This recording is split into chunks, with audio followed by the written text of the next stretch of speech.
شاہ صاحب، بہت سے لوگوں کا خیال یہ ہے کہ پیپلز پارٹی اس پوزیشن میں نہیں ہے کہ پبلک کو موبلائز کر سکے، اور آج شہباز شریف صاحب جو تھے ان سے لوگ توقع کر رہے تھے کہ وہ دھواں دھار تقریر کر کے زرداری صاحب کی حمایت میں وہ کچھ پرخچے اڑائیں گے عمران خان کے، لیکن انہوں نے چند ایک جملوں میں اکتفا کیا اور پھر وہ موضوع بدل کر دوسری جانب نکل گئے۔ تو مجھے لگتا نہیں ہے کہ وہ آپ کے ساتھ آ کے تو لاہور کی سڑکوں پہ عمران خان کو گھسیٹنے والے ہیں، یہ بس وہ ماضی کے بیانات تھے، گزر گئے وہ۔ سر، ہمیں ان کی یا کسی اور کی ضرورت نہیں ہے۔ ہمارے اپنے ہی کارکن پیپلز پارٹی کے بہت ہیں، اور ان میں بہت زیادہ جوش ہے، اور اس بات پہ غم و غصہ ہے کہ جو آج والا یہ ایپیسوڈ ہوا ہے، تو اس وجہ سے آپ دیکھیں گے اگر ہماری قیادت نے نہ روکا تو آپ دیکھ لیں گے کہ یہاں پہ کس طرح کے احتجاج ہو گئے۔ لیکن پاکستان پیپلز پارٹی ہمیشہ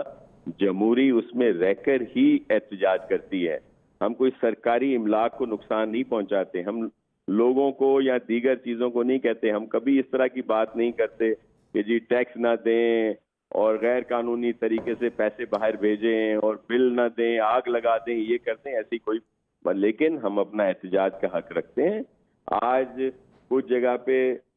دکانیں بند کرائی گئیں، اس طرح کا سلسلہ ہوا جس پر بھی ہماری قیادت نے اس بات پہ کہا ہے کہ ایسا سلسلہ نہیں ہے اور آپ اس کو فی الحال روکیں۔ اس وجہ سے یہاں پہ بہت زیادہ اشتعال بھی تھا، اور اس سے ایک خدا نہ خواستہ ایسی کوئی صورتحال بھی پیدا ہو جاتی ہے۔ شاہ صاحب، آپ خوش رہیے، پھر آپ سے اس کے اوپر دوبارہ مزید اپڈیٹ لیں گے۔